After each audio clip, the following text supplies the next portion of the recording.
for coming for today's program. So anybody know what's the topic for today? Mahabharata. Yeah, so in India it's quite popular what is Mahabharata, and I think many of you have seen the TV serials since your childhood. You have heard, listened a lot of stories since your childhood. I think like if you are from India, so I don't have to tell what's Mahabharata and what are the characters of Mahabharata and the story of Mahabharata, right? So today, of course, we will share some stories from Mahabharata, but we will understand the lessons, because sometimes on TV serials we see the Mahabharata as an entertainment, right? Because the whole world runs behind entertainment, and entertainment, right? But in our life, more than entertainment, there is also need of enlightenment and education, right? Because our today's, the education system, so that only tells us about talent and the skills, right? It doesn't really add value to our life, right? No one teaches the character lessons in your school, in our school, right? So basically, if we have to build our character, if we have to build our value system, so we have to read the scriptures, we have to understand the scriptures, and after reading scriptures and listening scriptures, understanding the lessons, then we can really build the value in our life, right? So you all are ready to hear some wonderful stories from Mahabharata? So, who is the compiler of Mahabharata? Vyasdev, right? So Vyasdev got enlightenment from his heart that he should compile the Mahabharata, right? And in Mahabharata there are 1 lakh, like 100,000 verses. Like this is the biggest, the scripture that we have, biggest grantha that we have, which has 100,000 verses. Even I think like Garud Purana or some Purana, they have maximum to 80,000 verses. But when Vyasdev created this, it had like 100,000 verses. How many verses there in Bhagavad Gita? 700, right? So very few. Still we don't remember anything. How many verses are there in the Srimad Bhagavatam? 18,000, right? And can you imagine the length, the book size of the Mahabharata with 1 lakh verses, 100,000 verses, right? Such a big book, right? So when Vyasdev got this enlightenment that okay, he needs to write this Mahabharata, like Brahmaji himself appear in front of him, that okay, but who should write it? Because Vyasdeva were knowing that like the people of Kali Yuga are unintelligent and very dull, right? Even if we don't remember what we ate yesterday, right, or what we did yesterday, or in the morning only, right? So Vyasdev were quite intelligent. He knew that the people of Kali Yuga will not remember anything. So specially for our benefit, he wrote all the scriptures, and Mahabharata was one of them, right? And so when he had got this desire that I want to write it, so the writer should be proficient, right? So if I ask someone kid to write, you may not understand his handwriting only. Right? Or some like stranger who is not very proficient in writing. So Brahmaji came in front of Lord Vyasdeva and he said, the perfect writer for this, the son of Shiva and Parvati. Who is the son? Ganesha, right? Ganesha is empowered with or he is equipped with so many skills and talent and the divine qualities. So basically, like from Vyasdev, he got an instruction that I think the perfect person to write the Mahabharata is Ganesha. So he, he requested Ganesha in his mind. He meditated on Ganesha, and Ganesha appeared in front of him. And Ganesha said, like Brahmaji has told that you should write a Mahabharata. So Ganesha said, but I write so fast. And if you stopped in between, I will get bored and I will just leave it. So I cannot continue if you stop talking in between, or if you start, speaking in between. So Ganesha put a condition that, okay, like if you stopped, I will stop. So you have to continue giving me verses. So the Vyasdev is also, literally incarnation of the Krishna, right? So he is also intelligent. He said, I also have a condition then. So whatever you will write, first you have to think, understand, and then you have to write. So you don't have to parallelly write it. So you have to think, understand, and then you write. Then only you have to write. So Ganesha agreed that okay. And that's how so the whole Mahabharata is in the conversation, right? There are question and answers, right? So at the end of every program, we take some question answer sessions, right? So because like everyone has right to put their voice or ask question, right? And all our scriptures are in the form of discussion. So it's not a monologue, right? It's a dialogue. That means like more than two people are discussing on something. Like the whole Bhagavad Gita is a discussion between Arjun and Krishna, right? The Bhagavatam is a conversation between Sukadeva Goswami and Parikshit Maharaj, right? So similarly, Mahabharata is filled with so many different conversation. Of course, like I haven't read the Mahabharata yet. So, but I have gone through a lot of lectures in the past. So it is filled with a lot of conversation between Pandavas and different families and everything. So basically, when so Vyasdev basically instructed or spoke the Bhagavatam, and the Ganesha, the son of Shiva and Parvati, he wrote by himself, right? So that's why like the Mahabharata is filled with a lot of stories and it is flawlessly written. And Srimad Bhagavatam is considered as the most highest literature or the scripture for the devotion of the bhakti, right? Bhakti tradition, if I have to become a pure devotee of the Lord, I should read a Bhagavatam, right? And Vyasdev just compiled Mahabharata before he could compile the Srimad Bhagavatam.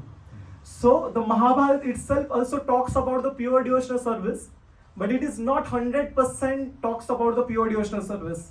Why? Because there are also some stories about how can I go to heaven, how can I do some sacrifices so that I can get good wife, good girlfriend, good kids, right, or the prosperity, right? So but the Srimad Bhagavatam, if you read the Srimad Bhagavatam, it only talks about bhakti, no other thing. Like how can I get the love of God? It doesn't talk about, oh, I want to go to heaven for some time, then I will enjoy there and then I'll go back to Godhead. No. Bhagavatam said, no, the only thing that you have to do is you have to go beyond this world, right? So we have our main scriptures like Ramayana, Mahabharata and Srimad Bhagavatam, right? So what Ramayana teaches us? Character? How to live? Okay, what else? Maryada, right? Purushottam. So Ramayana teaches us how to lead a life, right?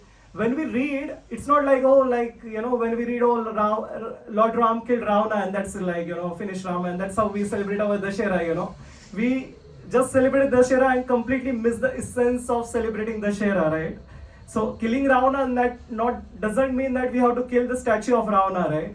So killing Ravana means killing the Ravana which is in our heart, right? As the anarthas or the, the miseries that we have in our heart, right? So killing that, right? So Ramayana teaches us how to lead a life, right? What Mahabharata teaches us? How not to live life. Not really. But yes, that is also big. That's like do's and don'ts come together. So Mahabharata teaches us how to live a life. When I'm taking birth in this material world, I will come across so many difficulties, so many problems, right? So if you read the Mahabharata, the whole Mahabharata is like, filled with difficulties, and the pure devotees of the Lord are going through difficulties, right? So then we'll understand that the difficulties that I'm going through in my life is nothing, it's just the peanuts, right? So Mahabharata teaches us how to live a life. You know what Srimad Bhagavatam teaches us? How to live, L-E-A-V-A. How to live life means how to die, right? No one wants to die, right? Everyone wants to go to heaven, but no one is ready to die. Right? There is saying in some scriptures, I think, right? So, but Srimad Bhagavatam is the scripture that teaches us how to live this body, how to live this material world, so that you don't have to take a birth in this world, right? So these are like, our major scriptures that we have, right? So before talking about like today's lesson stories, let me share a story that is related to our life. How many of you like rain? Oh wow, very few. So rain, like monsoon, when monsoon comes, so let's say you are walking in the street, it suddenly came, right? There is walking in the street and it started raining. What do? You start running. Where could I find the shelter, right? So some people so one time the rain was happening.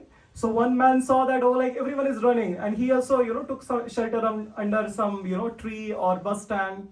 So, and he was observing people, oh, this person is running, and, the people are like, they are saving their notes, euros, they should not get, wet. Someone is saying their document, someone is saying their head, so that they will not catch the cold, right?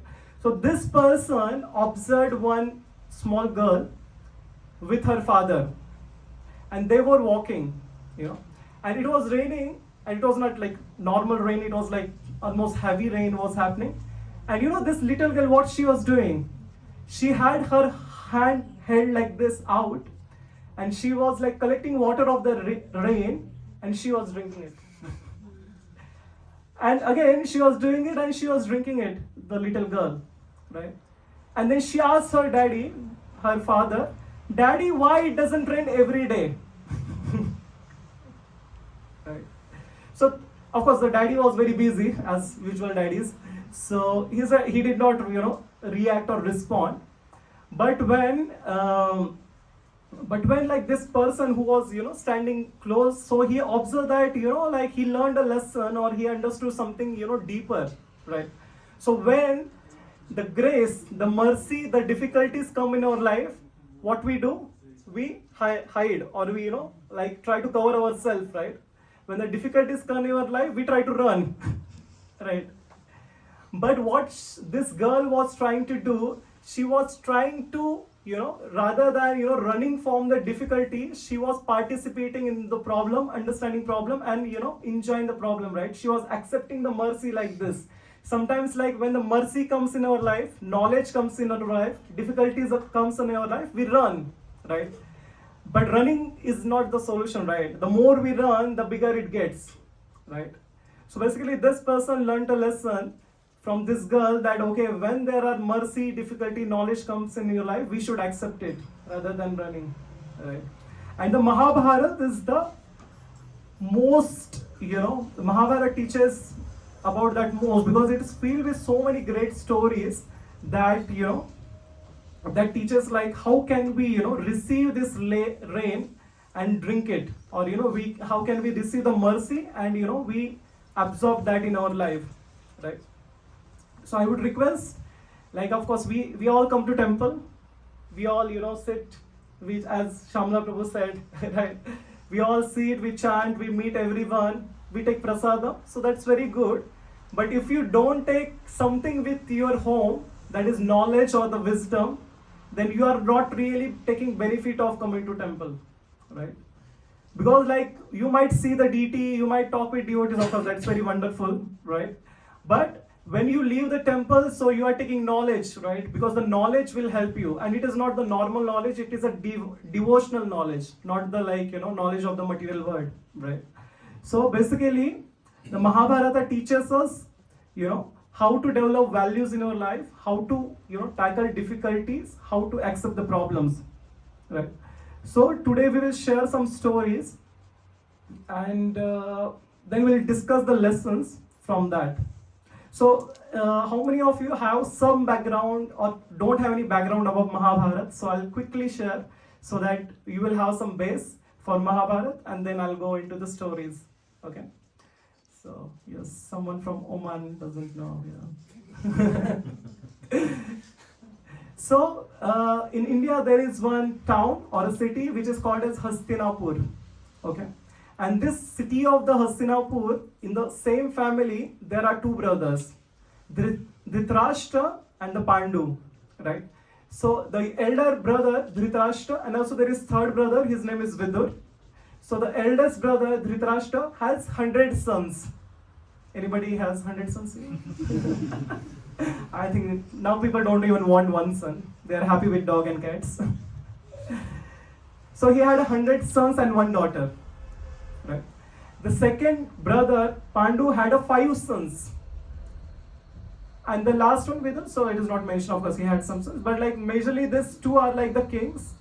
Basically, the Pandu became a king of the Hastinapur or the whole dynasty, and in between basically, and then he did some sinful activities, and then he renounced everything, and with his two wives he went to the forest.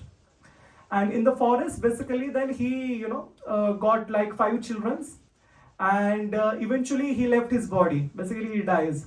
So basically the second wife of the Pandu, so she also left her body with the departure of the Pandu. So basically the eldest wife of Maharaj Pandu, who is the mother Kunti, she's left with her 5 children, right? And so they come back, and then they started to stay in the Hastinapur, and eventually the kids grow, right? And when kids grow, so there is like, of course, if you are in a prince, anybody from prince family like Rajasthan, Rajput, Madhya Pradesh, no, right?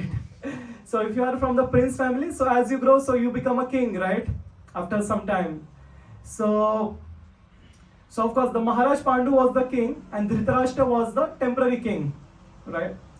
But the son of Dhritarashtra was so much greedy, and so he wanted kingdom, or he wanted to be king. So they started making a lot of plans to kill them, and to hamper them, to burn them. So they tried a lot of methods, but it did not work, right? Because the Pandavas were the devotees of the Lord, right? And at the end, basically, like, they arranged a gambling match. Gambling, anybody know gambling? Soccer, like what's in LA, Las Vegas, I think is the capital of gambling. And in Warsaw Strasse also, I think I see a lot of people, a lot of people doing that. So basically, so to get the kingdom of these 5 brothers, so they arranged a gambling match, and in those gambling match, basically this Duryodhan, the 100th son, the eldest son of the Kauravas, he defeated them, and then he captured the whole kingdom. But as a punishment, they had to go to the exile. Exile, you understand, right? For the 13 years, they have to go to the forest, to stay in the forest, right? Because how many years Lord Ram went for exile? 14 years. Why the 14 years? Anybody knows? Why 14 years? Why not 15 years? Why 12? Why not 12 years? Because at that time, exile in the forest was the hardest and the harshest punishment that was given to any of the king or kingdom related people, so that they spend their whole of the youthness in the forest, and then they can come back again. Okay. Yeah. So yeah. When Ram was sent to the forest, Bharata should become king, and to make sure that he stays king after Ram returns, he had to go for 14 years, because that's the time that he was established. Yeah. After that, he cannot come and say like, oh, I'm back, now I'm taking over again. Yeah, true.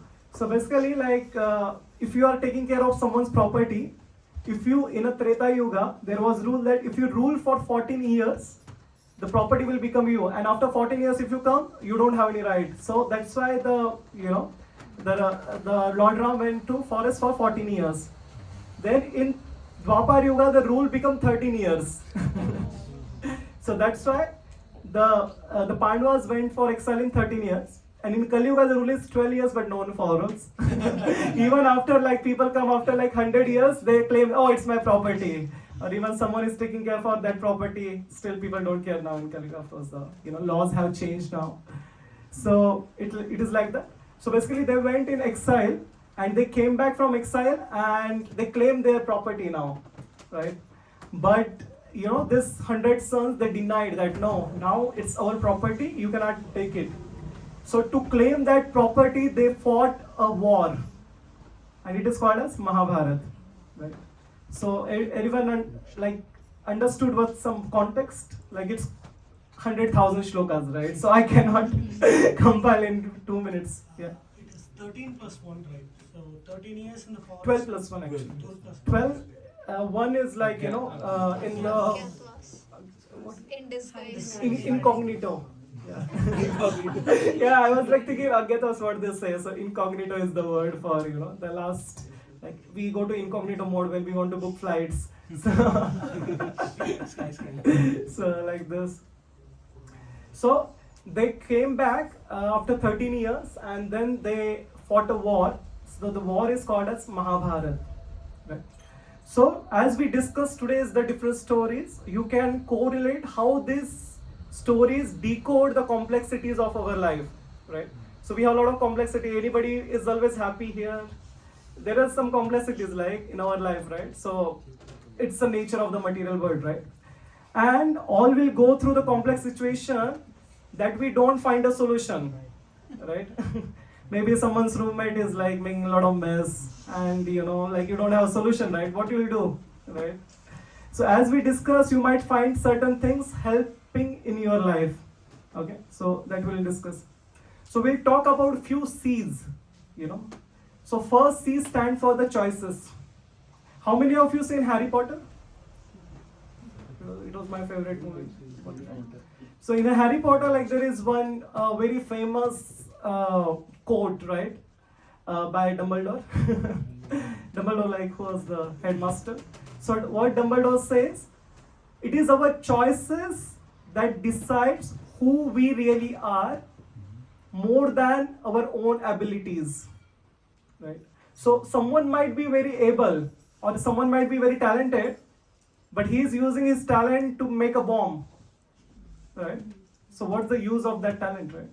But someone is talented and he is using his talent to, to help the humanity, right? So you might be having like very great talent, but if you don't make a right choices, it is useless, right? So it's very important. So every one of us want to live, like we want to live, right? A very good life. Everyone of, and after we live, like after we finish our, basic necessity, shelter, clothes, food, what is next? How can I learn, right? Next, you start, asking the questions, right? And after asking that question, after you finish your study, next is, how can I love? That's why people find partners, right? And after the love is done, what is next? How can I leave a legacy, right? Because every one of us will have to leave the body at any time, right? But leaving legacy means what I have given to the world, right? Because all the time we are taking, but the most important is that what I have given to the world, right? So that is the leaving a legacy, right? And that's determined by the choices that the choices that we make in our life, right? So if you want to take notes, so of course you can take like C. First C stand for the choices that we make our life. So let's go to the Mahabharata now. So the war is ready, okay? It's decided that they will fight the war now, okay? And so the Kauravas' main leader was Duryodhan, and from Pandavas, like two parties, right? Like right now just election happened, right? There are two parties, right? So similarly, there were two parties. One is Pandavas, one is Kauravas. So just to simplify, so Pandavas are like good people, and Kauravas are like evil people or demonic people, right? So Duryodhan is the chief of the Kauravas, and Arjuna is nothing but the kind of main member of the Pandavas. So Arjun and Duryodhan came to know that Krishna is giving some offer in discount. And Duryodhan is very greedy, right? So the moment he understood that Krishna is helping us in the war, so immediately he came to Krishna's room, And the moment he came, so he saw that the Krishna is sleeping. Of course, Krishna never sleeps. He is in Yoga Nidra, divine sleep. He saw that Krishna is sleeping, and then he said, let's not disturb Krishna, like he had some etiquette. So he did not disturb Krishna, and he found a chair. He found a chair next to the head of the Krishna, like behind the head, and he sat down peacefully. The next person who came was Arjun, and Arjun saw that Krishna is sleeping, so he sat next to the lotus feet of Krishna, right?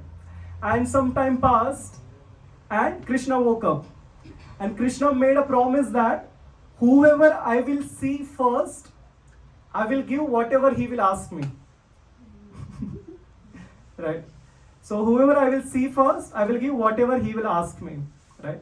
And of course, like if someone is standing here of Krishna, he would not see that person, right? So the moment he opened his eyes, he saw Krishna, like Arjuna. Arjuna was sitting at the lotus feet of Krishna, like waiting for Madhav or Krishna to break his or to wake up. The moment Arjuna saw Krishna, he said like, "Oh Parth, what are you doing here? Like, come sit with me, like on the sofa." And he said like, then Duryodhana said, "I'm also there. Don't ignore me." So Krishna said, "Oh Duryodhana, you're also there. Come." So Krishna said, "Oh, like so you all came. So you have two options now. So either I will fight either you have to choose me.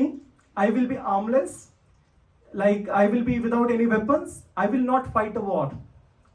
You have an option to choose me, or second option is that you have to choose my Narayani Sena, the army of Krishna. It is called as Narayani Sena, right? And this Narayani Sena is filled with all the very great warriors, and every warrior can fight at a time like 100 different warriors, right? So can you imagine the power of the Narayani Sena or the Narayani army from the Krishna, right? But Krishna said, "You have to make first choice, Arjuna, because as I promised, I have to give you first chance." And Arjuna, without even, and so the Duryodhana got very scared now. What if the Arjuna asked for the Narayani Sena?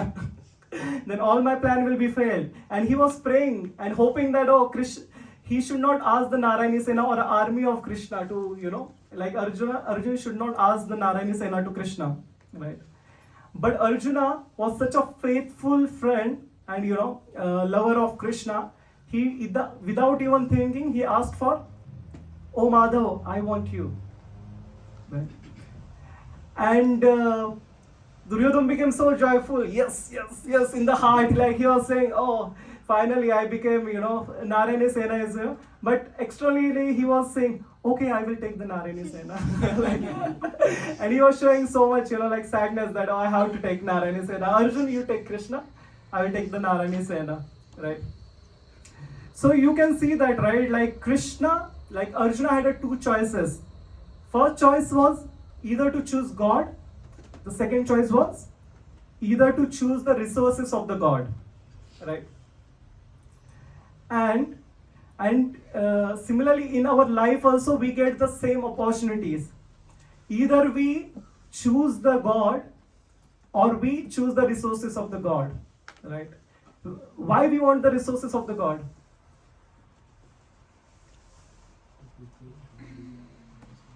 To enjoy, right? So because we want to enjoy, that's why we want the resources. We think that everything in this material world is meant for my enjoyment, right? Whatever is there, I want to enjoy. And when the enjoyment is not fulfilled, we become dissatisfied, right? Because no one can satisfy us. Like even if we go to the heaven, still we won't be satisfied. So that's the nature of the material world, right? So what we do with things, we start using things. Like if the things don't satisfy us, we use it, we throw it, right? How many of time we do in our life, right? And sometimes also like in India, like sometimes if you touch your leg to the things, you take the blessing of the things. Because in India or in the Vedic culture, we treat things as a people, right? But in a modern society, we start using people as a things. Oh, this person is not satisfying me. Break up. Immediately there is breakup, right? Like, oh, this person is not satisfying my needs, right? Immediately there is a breakup, right? Because like we start using people as a things, right? If I don't get what I want, I just throw them from my life and I get the new one, right? But life is not like that, right? So there is interesting saying, like today's phone have become cordless. Earlier times like we had phone like, cars have become keyless, communication has become wireless, cooking has become fireless, food has become fatless, sweets have become sugarless, relationships have become meaningless, Attitude has become careless. Arguments have become baseless. When people argue, we know. Youth, I think you will all correlate with the next one. Youth has become jobless. Needs have become endless. There is no end to our needs. Salaries have become less and less. They are doing, cuttings. And lives have become hopeless. And the reason for everything is that because we have become godless. Because there is no God in our life, so that is the reason that we are troubling or we are going through so many miseries, right? The moment we add God, that creates everything, right? So the Mercedes car that you have, so it's like a zero, right? The beautiful house that you have, it's like a zero, The great family that you have, it's like a zero. The beautiful girlfriend you have, it's like a zero, right? If I keep 100 zeros, what's the value of the 100 zeros? Zero, right? Even if you add all the zeros, it will become zero, right? So there is hardly a value to the zero, right? But unless we have a God in our life, the God is like a 1. The moment you put 1 before 10 zeros, what will it become? You will be a trillionaire, millionaire. So of course, there is nothing wrong in having a very big house, big, beautiful wife, good children, big cars. There is nothing wrong, right? But if the God is not the center of our life, it is useless, right? Because at the end, it will go away, right? The moment you leave your body, everything is gone, right? So if you keep the God as the center, everything will be preserved, right? Because, of course, not the material things, but the spiritual thing will be preserved, right? So Arjuna prioritized Krishna over his resources, whereas Duryodhana prioritized resources of Krishna over Krishna, right? So we have choices in our same, whether I want the resources of Krishna or I want Krishna, right? And so we have an option. Do I have to become like Arjuna or should I become like a Duryodhana? Right? Let's share one more story from Mahabharata. So how many of you, very bad question to ask, I don't want to ask. So we'll correlate with Duryodhana only. So Duryodhana is a person, you'll understand what question I'm supposed to ask. So the Duryodhana is a person who cannot handle the success of other people. Right? So he cannot handle that, someone is getting successful in their life, right? So one time what happened, the Yudhishthir Maharaj, who was the king or the eldest brother of Pandavas, the good party, he planned the Rajsuya sacrifice. He gave a big party, German term. And he invited many people for the party, right? And so there are different departments he gave, right? So he gave a guest department to Arjun. He gave a cooking department to whom? Bhim. Because Bhim liked to cook and also Bhim liked to eat. That's why he likes to cook also, right? So he gave a cooking department to Bhim, right? And he gave a gift, taking gift to the Duryodhana, because Duryodhana likes to take gifts. He likes to take, he doesn't like to give, right? So he gave that department to Duryodhana, right? And Duryodhana, he literally remembered all the gifts, who gave that gift, and what was the gift. He remembered everything. And that created so much agitation in his mind that, okay, how can Yudhishthira Maharaj have so many gifts and so many people are coming, right? And that was really agitating his, and he became really, greedy, or he started to become very envious, right? So in our life also sometimes we become very greedy, right? Or we become envious of other success or other people's, right? So what is the difference between greed and ambition? Any thoughts? What's the difference between greed and ambition?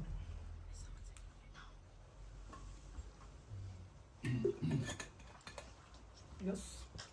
We fulfill our ambitions by working hard and by working hard, by not doing any sinful activities.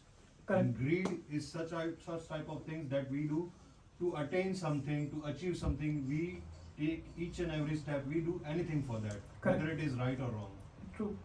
So basically, when ambition crosses the thin line of ethics, to achieve our ambitions, we break all the rules, so that becomes greed.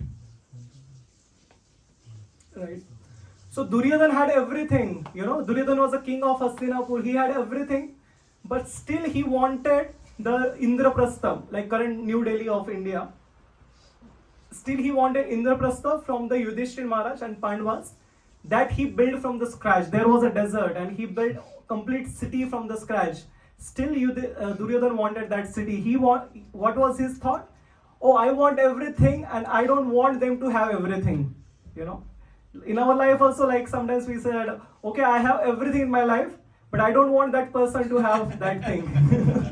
Why that person have that thing? I don't want that. He should be like beggar, right? So the attitude of Duryodhana was like that, right? And people said that, oh, Duryodhana, you are doing wrong. Duryodhana said, yes, I know what is the dharma, right? I know what is wrong and what is right. But still, why Duryodhana couldn't able to handle these things, right? The reason is that the attachments, right?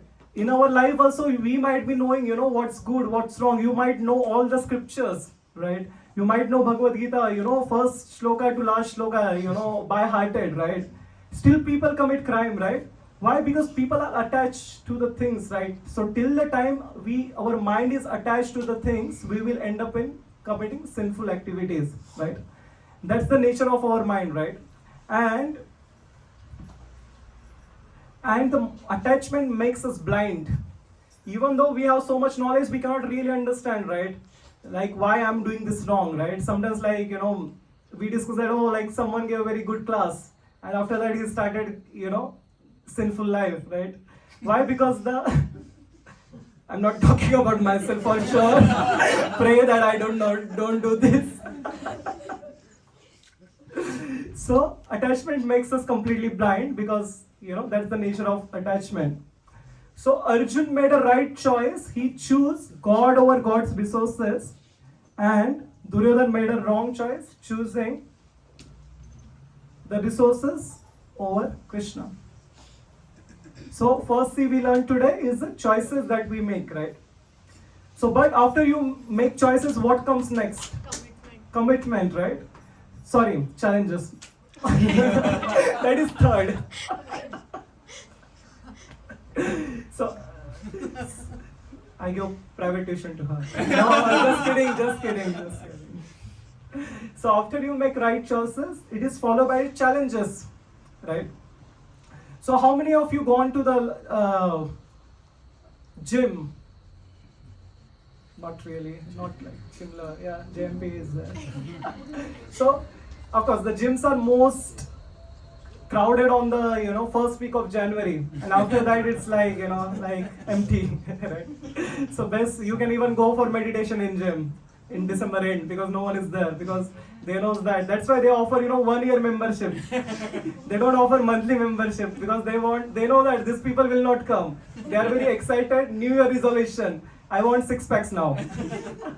So they know that after 1 week his body will start to plane and he will be sleeping peacefully in his bed in a cozy winters of Berlin. Right? So weightlifting, right? We do weightlifting, right? Let's say I have to lift a weight of 5 kg. Like every day I start lifting weight. So after 1 week you will feel that, oh, this is 5 kg is nothing. So immediately you increase, like your trainer will increase to like maybe 7 kg, 10 kg like this. So gradually they increase, right? So similarly in our life, when we make a right choices, so our choice muscle gets strengthened, right? And when we make a wrong choices, our choice muscle gets weaker, right? Let me give an example now. So you are in depression, you are in very stressed, right? And what 2 options you have? The first option that you have, go to the the tapri, which is outside of your office, the small shop, pan shop that is outside your office. Go, take lighter, take cigarette, and unite them with the fire, right? And enjoy, right? So that is one option, right? So whenever that triggers come in your mind, whenever your boss calls you, you just go to the you just go to the shop and you smoke a cigarette, right? So every time you give up to those choices, you are making your choice muscle weaker, right? But at the same time, every time the depression difficulties comes, so you take a right choice. Let's say we are in temple, so you start chanting the Maha Mantra, right? So you are making right choices, right? You are chanting the name of Krishna, so your choice muscle will be stronger, right? And that's how you will strengthen your choice muscle, right? And if you see, most people when they come across problems, troubles and challenges, they just give up, right? How many times, like I have seen, in my life when the challenges come, we just run from the challenges, we just run from the problem, right? And rather than overcoming the problem, we are just running from the problem, right? And the more we run, the more problem becomes bigger, right? And when we need a out of the box solution, we just pack ourselves in the box. We want to get we have to think out of the box, but we just close ourselves in the box and we hardly think about the solution, right? How many of you seen the bumblebee? Bumblebee, right? Bumblebee. So in Srimad Bhagavatam there is, honey. What is the song? Like bee song is there, right? Like the song of the honey, like bee. So I don't want to go in detail. So, so bumblebee. If I put the bumblebee in the jar, and if I open the lid, so bumblebee cannot fly vertically. Even though the lid is open, it always flies like horizontally. So even the lid is open, bumblebee will always stay in the jar all her life, right? Because she is not thinking about out of the box, right? So when we come across challenges in our life, we don't know what to deal with those challenges, right? What to do? What should I do? In Mahabharata also, one such challenge came. Very interesting story. So during the war, Ashwadhama was the son of the teacher of Pandava. Okay? Dronacharya, he's the son of teacher Dronacharya. So what happened? The war was, at the peak. I don't know, it was, I think, 10th or it was 18 days war. So it was like maybe middle of the war, 18 or 10th or something day. And this Ashwadhama used a weapon which was very destructive. And what was the weapon? The Narayanastra. The weapon of Lord Narayan, right? And this weapon, when Ashwadhama used this weapon, it started depleting all the army of Pandavas. And they could see, all the, people of the Pandavas army, the soldiers dying. And no one knew what to do. Even Arjuna know all the weapons. Even Arjuna did not have a solution, right? And Krishna saw that, oh, this is going out of the hand now. Like I have to do something, right? So Krishna stood on his chariot, the chariot of Arjuna. He was a chariot driver of the Arjuna, right? So he stood on the chariot and he shouted with his voice that, okay, like throw your weapons on the ground and offer the Dandavat. Dandavat, you means, you lay flat on the ground. You just sleep on the ground. You throw away your weapons and you flat on the ground. So everyone did. No one asked question because they had a faith in Krishna, right? And of course, no one had the time to ask question. Oh, Krishna, why are you doing this? Sometimes in our life also, like when seniors tell us to do something, we ask a lot of questions. Why? So if you have faith in someone, so we should, try to understand that, why the person is saying like that, right? Because like he is more matured in spiritual life, our guru, our superior, seniors, Vaishnava, right? So there is some purpose that they are asking us not to have a non-devotee association, materialistic people association, so that we will be, protected, right? So everyone, lay flat on the ground, except one person. So because like still the Narayanastra was working and Krishna saw that like everyone is lying on the ground. Who is that one person? So he saw that the Bhima was fighting alone. And Bhima was like, I don't care about what weapon they are. I'm ready to get killed. And Krishna, you will get killed for sure if you don't stop. Right? And Krishna, and then because everyone, no one was attacking now, and since now only the Bhima was fighting, all the power of the Narayanastra started concentrating on Bhima, right? And as this Narayanastra, the weapon, about to kill or perish Bhima, Krishna jumped, threw his weapon from the hand of the Bhima. He wrestled with Bhima. You understand how big is the Bhima and how cute is Krishna, how sober is Krishna. And he offered, he put Bhima on the ground. And the moment Bhima laid on the ground, the Narayanastra disappeared. Right? So what do we understand from this, story?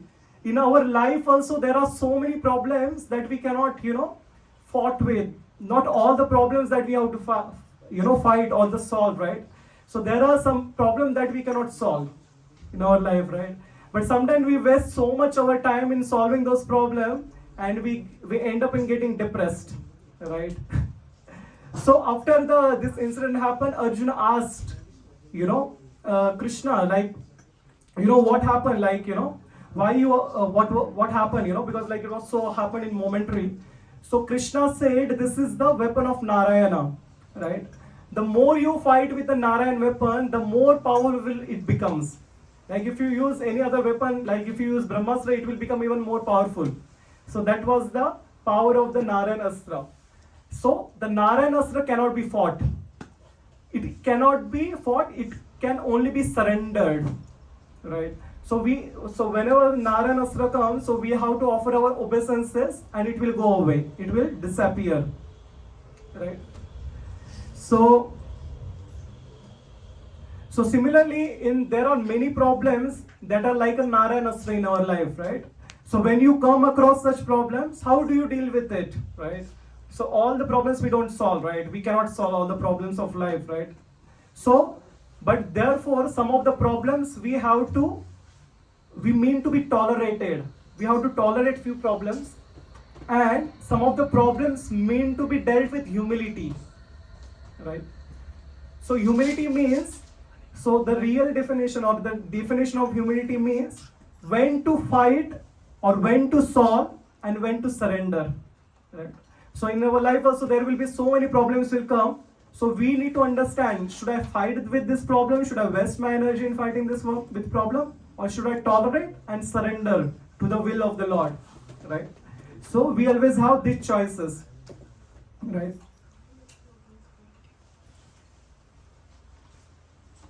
And so that's why the most important quality that we want in our life is the humility, right? And so basically when we face challenges, after facing challenges, what comes ahead? Success. How many of you like success? How many want to become a billionaire, millionaire, successful? Every one of us. Right? Of course, Euros billionaire, not Indian. So most of the time, people don't know how to handle success, right? How many of you like cricket? Chennai Super Kings, no. Mumbai Indians. So, especially how many of you fans of India-Pakistan match? Many, I see many enlightened devotees in cricket. Uttam Adhikaris.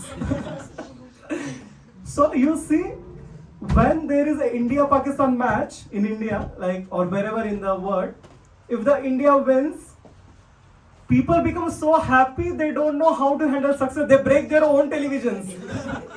Of course, in Pakistan they break because of the losing, but India they break because they are so happy, and they drink a lot of alcohol. They do a lot of crime, and most crime happens on that day because people are so happy they don't know how to do and what to do, right?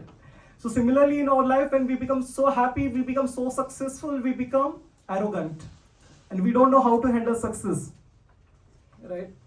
So we need to understand that whatever talent we have is a God-given, right? The talent what we have, it is not coming from us, right? So it's God-given, right? the fame is a man given. So basically the talent, you should be humble about it, right? The fame that we have is because of the people, right? So it's a man given. You should be grateful about it. We should be grateful that, we are famous. And the arrogance or egotism is a self-given.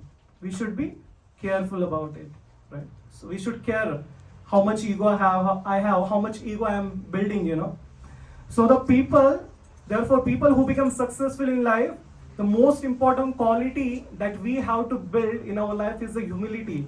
Because until and unless we have a humility, when the success will come, we'll become arrogant and rude, right? You might have seen many people in life, they were a very good friend to you. The moment success came, they changed like, the weather of Berlin, right? On Friday 27 degree, yesterday 10 degree, yeah, right? So people are like weather of Berlin, right? They can change at any time, especially when the success comes, right? So that's why when we go through the challenges, we become successful. But the next challenge comes, how to deal with success, right? But also, of course, people don't know how to deal with success, but the people also don't know how to deal with failures, right? So one more story from Mahabharata. So one time, Arjun got an opportunity to go to the heavens, because he is the son of Indra. Indra is the god of the heaven, right? So he went to the heaven and, Indra was very happy, like, like my baby, my son has come to my planet, and he was very happy. So he threw a party to all the heaven mates, right? And in a party, of course, there is dancing performance, right? And Indra was loving to Arjuna so much that, so Indra himself sat Arjuna on his own, sofa. Basically, they were sharing the sofa. And then the dance performance started. And the Urvashi was dancing. So Urvashi was like one of the damsels in the heaven. Like, can you see like how many of like the Miss World, Miss Universe fragment? Like you see like all the beautiful women from different country. They come together and then they coronate. You are the Miss World. You are the Miss Universe. So she was the Miss Heavens. The most beautiful girl or woman in the heavens. So she was doing dance, and Arjuna saw that and Arjuna was like staring to her, and Indra saw that, my bacha is staring, so he thought like he likes Urvashi. So he said that, so he gave order to Urvashi, Urvashi, I think Arjuna likes you, right? Because Arjuna was staring to her. So Indra said like Arjuna likes Urvashi. So he said like to Urvashi that Arjun likes you. So what happened then? Indra sent Urvashi to Arjuna and to say that you give happiness to my son, like you give enjoyment to my son. So Urvashi went to Arjuna and he said like, Arjun, like how can I help you? How can I serve you? So Arjun did not understand, because he said when we are in heaven, so there is no marriage and everything, so we can have open relationship. I think it's quite common in today's world. So in heaven, no one marries basically, right? So I came here to give you enjoyment. So Arjun got very surprised. Enjoyment? You are my Mataji. Sometimes also sometimes some beautiful girls come to our temple. When I sometimes stand at the door. When I say Mataji, their expressions are like that. So they think like I'm talking to aliens. They think like Mataji, I don't look at Mataji, right? So she also felt the same, Urvashi. Mataji, you are calling me Mataji? Do I look like Mataji to you?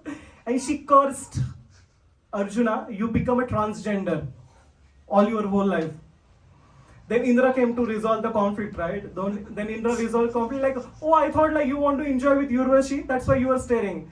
Arjuna said, no, I was staring because I was seeing like, since she enjoyed with my great ancestor Pururava, there is story in the 9th canto of Srimad Bhagavatam, I was thinking about her, she's like my mother. Not like as a, like the girlfriend, right? So I was thinking her like my mother. That's why I was, staring with her. That this pastime happened so many years back, but still she is so young. she looks so young. That's the quality of the heaven. They don't grow old, right? So then, because like she already cursed that you become a transgender for your whole life, then Indra shortlisted, or Indra cut that time to 1 year. Maximum 1 year you will be transgender. So during the 13 years of exile, so last year was an incognito. So there Arjuna used this curse as a boon to be a Brihannalla, as a transgender, so that no one will identify them. So they hide like a transgender, right? So in our life also, we can see that like many curses will come, right? Many problems will come. So, but we need to change with our attitude the curses into opportunities, the curses into a, something higher and purposeful, right? Because like,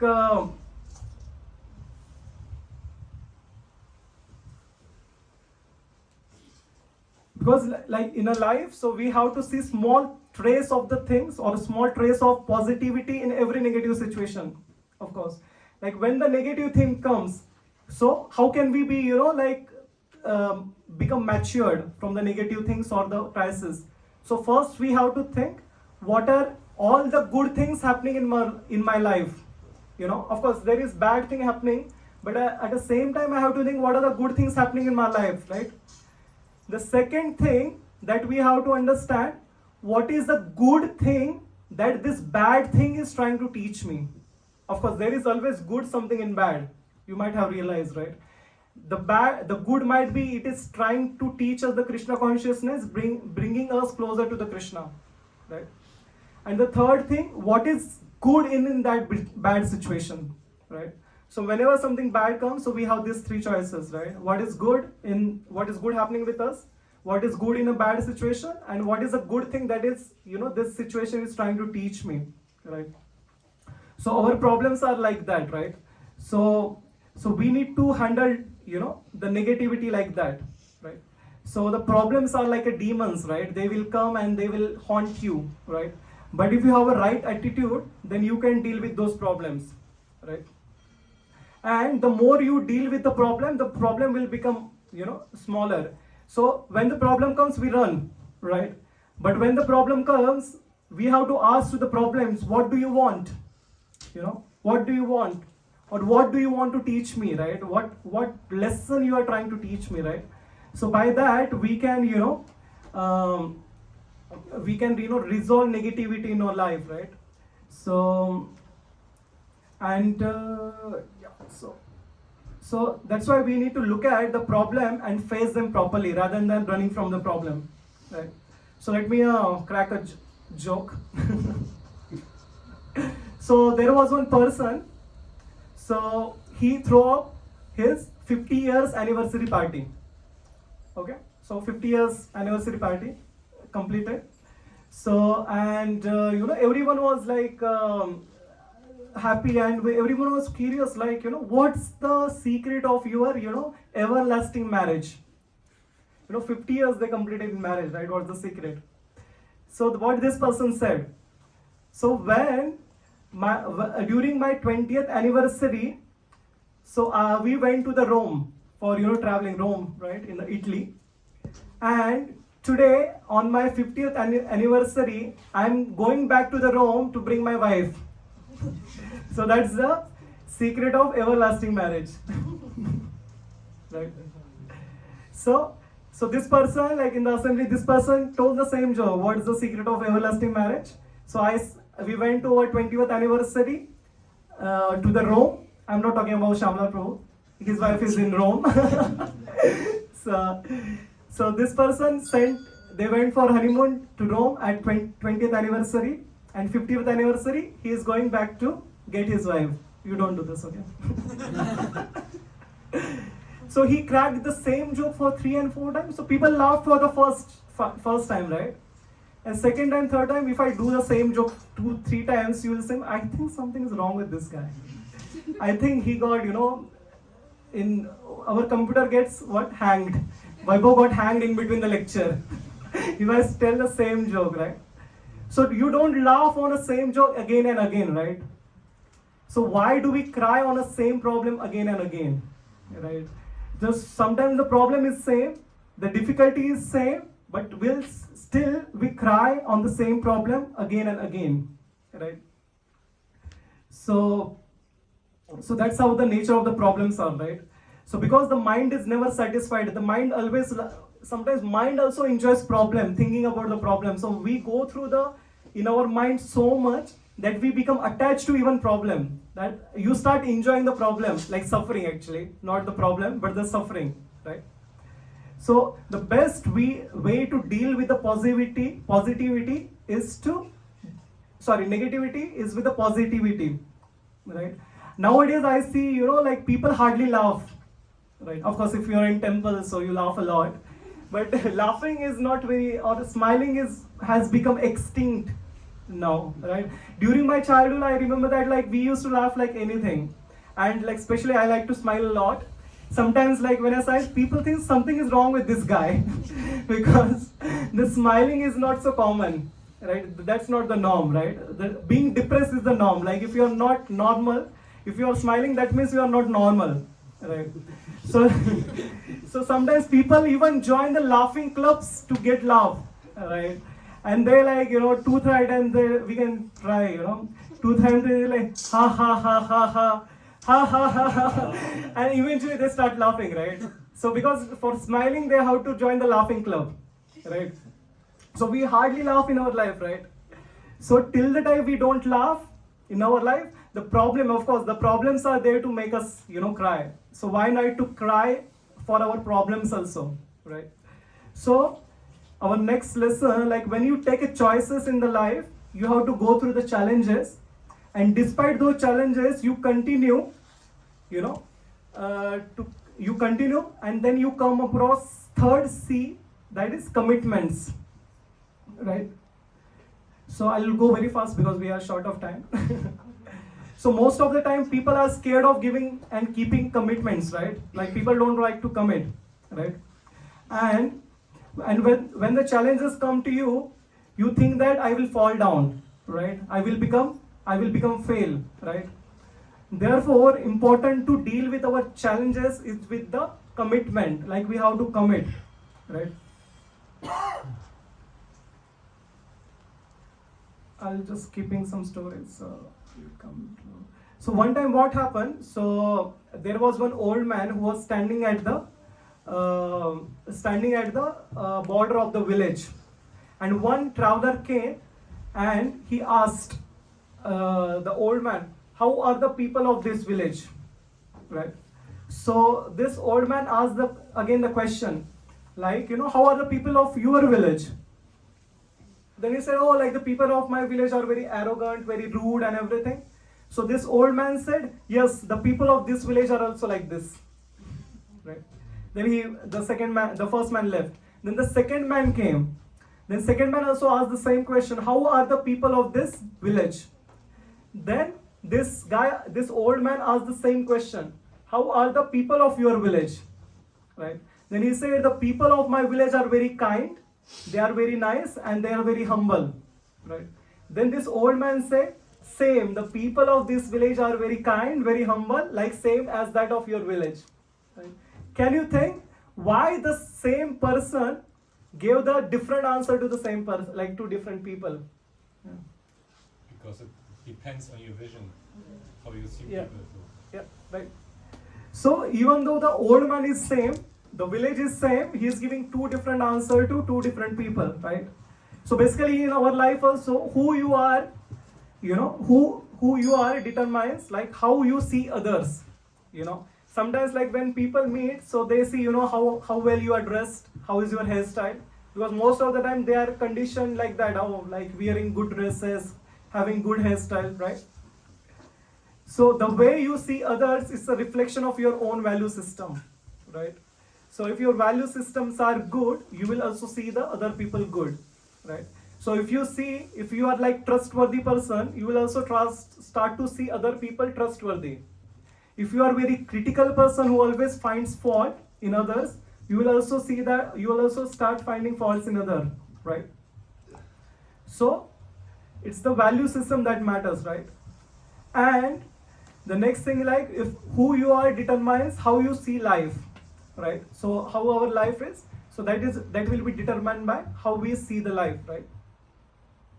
So depending on what kind of person we are, our levels of commitment are not just the level of commitment, but also the way we look the people, right? The situation that come into our life, right? So sometimes we meet people, sometimes like different situations come. So based on the value system I have, the attitude that I have, so I will come across different situation, right? So I will end, because we don't have time, I have like many stories to share, but I will end with this last story. So there are, so this very story comes in the Mahabharata during the war, right? So this story brings very, interesting mindset, how people, how to, develop a connection with people, and most problems in our life can be solved by this, like how do we talk with people, So one time what happened after the Pitama Bhishma, who is like the most senior of the, in the war, so he basically laid on the, the bed of the arrows. So basically he became inactive, he couldn't able to fight. So then after that, the Karna became the chariot, so Karna became the commander and chief of the Kaurava army, right? And so Kaurava, put one question to this Duryodhan, who was the king, that okay, like, I can fight a war, I can defeat, I can kill the Arjun at, today only if I have a very good chariot driver. Who was the chariot driver of Arjun? Krishna. Krishna is like, full of, all the skills, opportunity, opulences. So Karna, what he said, if I have the same chariot driver like Arjuna, then I can kill Krishna today only. Sorry, kill Arjuna today only, right? Then Duryodhana started saying, oh, from where will I find, the chariot driver like Krishna? Of course, Krishna, no one can be like Krishna. Then he said like, oh, there is one king, Shalya. So he is very expert in chariot driving. So you ask him. And like Shalya was not an ordinary king, right? It's like ordinary, chariot driver. He was a king. So he was also like big king, and he had a big king with a big ego, right? So he would never become the chariot driver of the chariot driver of Karna. But somehow the Duryodhan convinced the Shalya that okay, you become a chariot driver of a Karna. But Shalya also put one situation that I will speak whatever I want to speak. So somehow they agreed, okay, like speaking doesn't matter, But during the war, speaking also matter, like who is your chariot? Like if someone is disturbing you, you're writing your exam, and someone is just disturbing you all the time, will you able to write your exam? So the war is like an exam, right? So similarly, the Shalya agreed to become a chariot driver of Karna, and then next day they went to fought a war, right? And all the time, the Shalya was teasing Karna that you are nothing in front of Arjuna. Arjun can kill you at any time, and like like he was like abusing and teasing and using a lot of sarcastic words, right, to Arjuna, right? To Karna, yeah. And he was saying like, you are nothing in front of Arjuna, right? To Karna he was saying like this, and so the Shalya said, oh, like Karna said that, oh, take my chariot to the Arjuna, I want to kill Arjuna. So the Shalya started saying, do you want to kill so early now? Like he was like teasing him and like sarcastically talking. So somehow they were like abusing at each other, and they took, chariot to the in front of Arjuna. And then like Karna started, requested, or I don't know how to use what's the word for that. So he challenged Arjuna. So then Shalya again started telling a story. Middle of the war, he was telling a story. So you are like a crow. He was telling to Karna that you are like a crow. So he started telling a story. So in one forest, so there were so many birds, and there was one crow who was knowing 108 techniques of flying. different way of flying. And this crow was very proud of his technique, right? Like how to fight, he was very proud that, okay, like, sorry, how to fly, he was very proud. And all the bird community, they were very like tired or very frustrated with this crow, because all the time he was showing off, right? The bird community decided that I think we have to teach a lesson to this crow, right? So what the bird community did, they requested a swan to come and have a race with this crow, right? So finally the crow and the swan agreed for the race, and they start to glide over the sea. So of course the swan you have seen, right? He was flying very peacefully, but the crow was like flying in his 108 ways. Of course they were flying in the sea, right, over the sea. So after showing off his 108 ways, the crow became tired, and he became so exhausted, he started to fall down. And swan started to say, is it your 109 ways of flying? You are flying very nicely. The swan started to tease the crow. He said, no, help me, I'm drowning, I'm falling, please help me. So somehow, the swan put the crow on his back, and he, got to the shore of the ocean, right?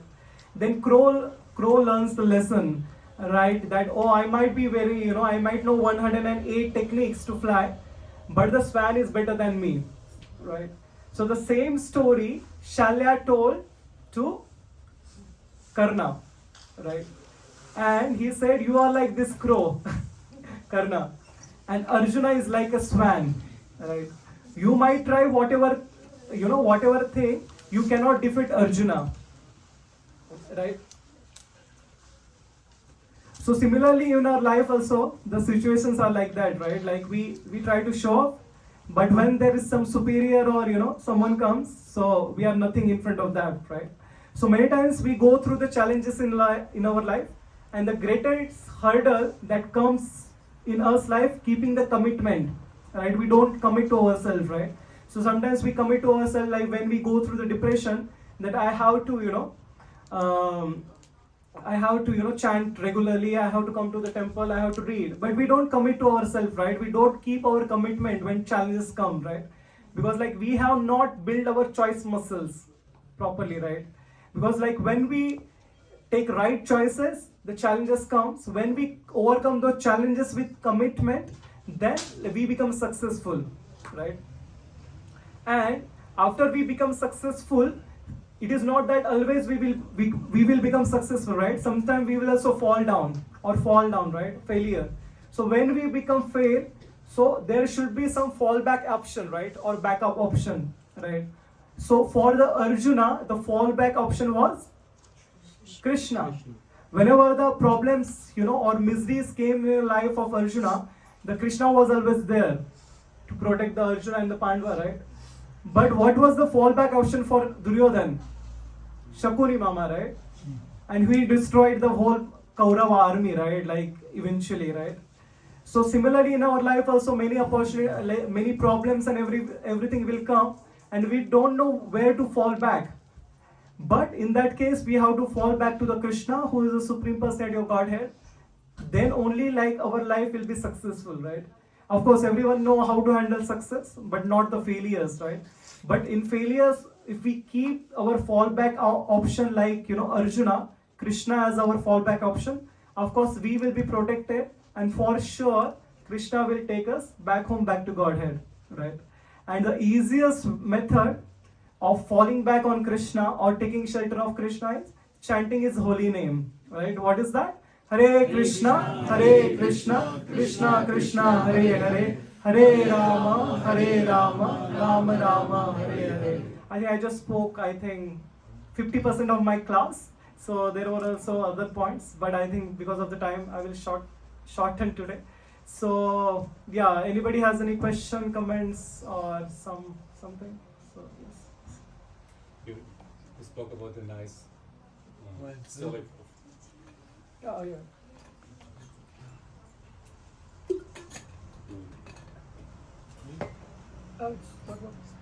You told the story that Krishna asked Bhima to surrender. And so how do we know when to fight and when to surrender? And sometimes it's difficult. Should I go on or should I surrender Okay. to the situation? Should I Okay, understood. also know this? Yeah. So I'll repeat the questions because for the back. So in our life, there are some challenges, situation or trouble comes. So Prabhuji's question is, when should I solve or fight with the problem, and when should I surrender? Right? We shared one story of Naranasra from Mahabharata, right? So sometimes sometimes problem comes in our life. So we need to understand, can I solve this problem? So I think like there is one cycle. You have problem in your life, okay? Can you solve it? Yes. Then why to worry? Right? So if you have problem in your life, can you solve it? No. Why to worry? Yeah, but the question is, okay, I try and the result is not yet coming. But should I continue and then it will later come, or should I surrender and say, oh, maybe it's Yeah, not for so me? in that case, like as we discussed, like the last point that I discussed. So in our life, like if the success is not coming, we tend to failure. Then we should have our fallback options. So in our life, our fallback options are our spiritual master, our senior devotees. So they can guide us basically, like, oh, like you are doing too much endeavor. This may not really solve you, right? Or sometimes like people are out of our control. Some situations are out of our control, so that we cannot control for sure by default. Like whatever we try, we know that this person will never change, this situation will never change. So we have to accept it, and we have to, of course, like get a guidance from someone who is senior. So like Arjuna, right? Like Pandavas, they always took a guidance from Krishna, whatever situation came in their life. Actually, I did not share some stories. I supposed to cover this point also.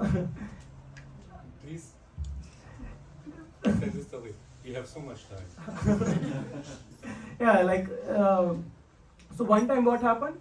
So Karna attacked the Yudhishthir Maharaj very ferociously, and he almost defeated Yudhishthir Maharaj. And somehow the chariot driver of Yudhishthir Maharaj, he took him to the shelter, to protect him. And when Yudhishthir Maharaj came to the shelter, he became very angry. Like he was very angry, like why Arjun did not protect me. And when the Arjun came and he saw like if the Yudhishthir Maharaj, like his big brother, is okay or not, right? So, and when the moment Yudhishthir Maharaj saw the like Arjuna, he started abusing Arjuna. Like he was so angry, right? So he started saying like, what's the use of your Gandiva bow? Throw your Gandiva bow. The Karna is far better than you. Why didn't you die in front of Karna? So he started abusing Arjuna, right? Because he was angry, right? Because we speak so many things in anger, and later on we regret, right?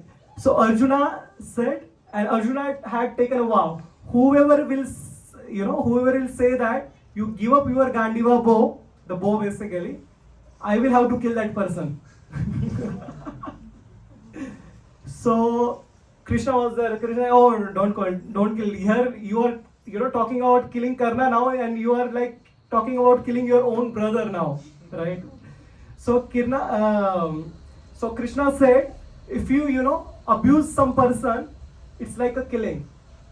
Especially for the senior, if the senior person is there, and if the junior abuse that person, it's like killing to that person. So then Arjuna started. So Arjuna started abusing, like, oh, who asked you to do this? Rajshriya, who asked you to do the gambling? All the war happening because of gambling. All the people are dying because of you. Draupadi has to suffer because of you. And after saying this, he started crying. He said, I have abused my elder brother so much, I cannot live any longer now. I should do a suicide. See, such a tragic situation. Like, Krishna is like worrying, like, right now I was solving this problem, now I have to solve this problem, right? Then Krishna said, see, self-praise is like a suicide only. Like when we praise ourselves, oh, like, how beautiful I look, how beautiful I sing, how beautiful classes I give. So that's like a suicide only. So like all the social media, Facebook, Instagram, that's like a suicide, right? All the time we are praising ourselves, right? Like I'm the best on the social media. So Arjuna started, glorifying himself that, oh, I'm the best. I have even defeated Shiva, Indra. I have defeated so many big, demons. I have killed so many demons. And I also won the Draupadi in the, this competition. So he started glorifying. And that's how the problem was resolved. And then finally he went to Krishna and he said to the Krishna, what will happen if you are not there? Right? So similarly in our problem also, the problems will come, but we don't know what to do. Then our fallback option is someone, our spiritual master, some superiors, scriptures, right? Scripture will tell like, oh, I think you are endeavoring so much. This is not going to happen. You have to take some choices, right? So that's how I think we can decide whether to fight or surrender. From this story, I think it's more clear, right? Yeah, when we see the example of Srila Prabhupada, he endeavored for decades. Yeah, exactly. With almost no result. Yeah. Then he took sannyas finally. And his guru basically, came in dream that, oh, you should take sannyas. He was afraid. Who will take care of my family? Who will maintain them? But at the end, he left everything and, took sannyas and eventually he went to America and we are sitting in Berlin because of him. Yeah, any question, comments? Krishna, you told right in the beginning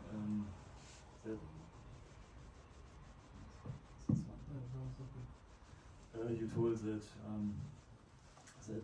Pandu was because of a quarrel or something happened and he was that's the reason he got renounced. Yeah, he went to forest. He went to forest. What is the story? I don't know the story. Why Okay. he Okay, yeah. So one time what happened, Pandu with his two wives like Madri and he was a king, right? So king used to go in the forest and they used to kill animals, right? Just for, as a, not the general animals, the ferocious animal, right?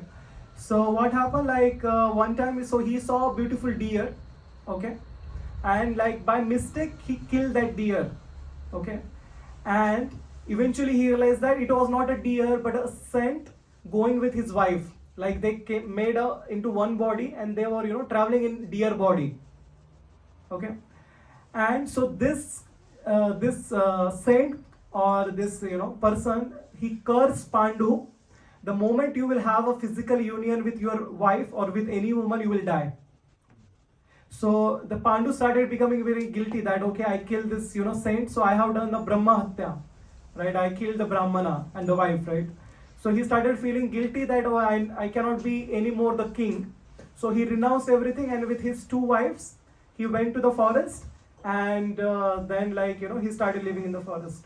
Yeah, and the children like Arjuna, Yudhishthira Maharaj, Bhima and Nakul Sahadev. So basically they are born from the chanting of the mantras. Basically they are gifted by the gods. That's why Indra is the son of Arjuna, Arjuna is the son of Indra, Bhima is the Pavandev, Yudhishthira Maharaj, Yamraj, and Ashwini Kumars they gave sons like Sahadev, Nakul Sahadev. So they are sons of the Ashwini, the gods. So they did not happen by the physical union. So that's the story. Hare Krishna, thank you very much for your probably last lecture. We will miss you very much. It was very inspiring. Thank you. I mean, in Berlin. Yes, yes. And you talked about to train the muscles for the decisions. And for example, when I'm sick, I really don't want to chant and I want actually to do nothing. And I know my spiritual master, he was very sick and he finished always his rounds. And how can I be inspired also when I'm healthy, I train my muscle, I try to do my best. But when I'm sick, everything is changing. Oh, okay. Yeah, so the nature of the material world is dukkhalayam shashvatam, right? So when we take a birth in this material world, so we take birth, we become old, we have to go through the diseases, suffering, and then we die, right? So being sick is normal in the material world, right? That's the nature of the material world, right?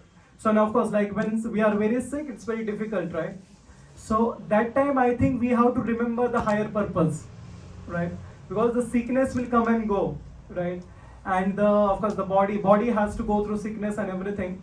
So that time, I think we have to, realize the higher purpose, my relationship with Krishna, my goal, the higher purpose, that like I want the relationship with Krishna, I want to have this love from Krishna, right? So when we have this higher purpose, we don't care about the lower things. So when we spiritualize our consciousness, like as your Guru Maharaj, because he was like 100% spiritualized, like, he was like pure devotee of the Lord. He spiritualized his consciousness to that extent that the miseries of the bodily consciousness was no more matter to him, right? Even though the material platform we see that, oh, Maharaj is suffering, or, pure devotees of the Lord are suffering, but on a spiritual platform, they are like in ecstasy or the bliss, right? So what I would suggest, of course, I am not qualified to answer this question, because I myself suffer a lot during my sickness, but I try to complete somehow. So the best way is to keep the goal that, okay, like I have to chant for the, getting connection with Krishna, getting the law of Krishna. And of course, because if I chant, that will please my spiritual master, right? Because like when we take a vow during our initiation, so we, commit, like commitment, like as we discuss, challenges comes in life, but if we have commitment, then we can, become successful. So if I am sick, I have to be committed to my 16 rounds, even though there are challenges of sickness, then only I'll become successful. That is becoming Krishna consciousness in a heart and consciously, like spiritually. So I think that's what I can say. Yeah. Okay. Any question at the back?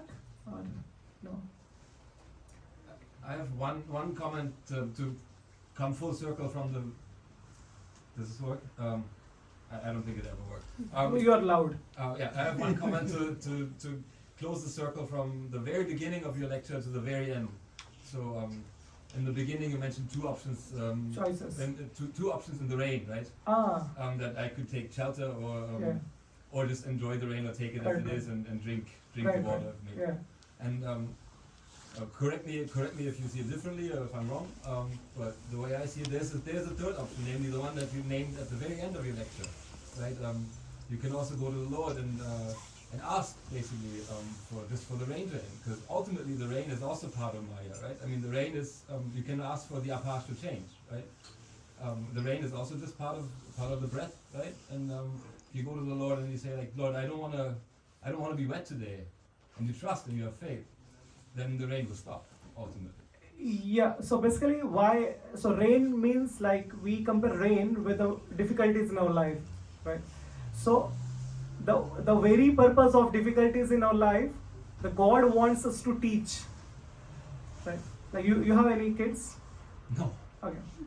So like the parent teaches kids, right? If kid is going through some difficult, like if like walking, right, or bicycling, right? So if the kid has to, learn the bike, so parents have to push the kid because he always doesn't want to do it. So sometimes the kid will fall down, right? He will have injuries. But until unless the kid would have the injuries, he would never learn biking, right? So similarly, until unless the difficulties comes in our life, we don't learn that I have to take a shelter of Krishna, right? Because if the difficulties don't come in our life, we are just enjoying the life, and when we are too much happy, we forget the God, right? When the miseries come, then we remember the God, right? So that's why in the first canto of Srimad Bhagavatam, Kunti Maharani says that, "Oh Krishna, give me as many miseries as you want, because when there are miseries in my life, I remember you. Because when there is happy, I will get lost in the happiness. But if there are miseries, so I will remember you." Similarly in life, the purpose of miseries is to remember Krishna basically. Else like we'll just get lost in the happiness. Satisfied? Sure, of course. Yeah. Thank you. So thank you everyone for joining today's class. So now I would request everyone to stand up. So we'll have a Gaur Aarti now. So we'll sing for the pleasure of the Lord. So I will also request you all to sing Hare Krishna.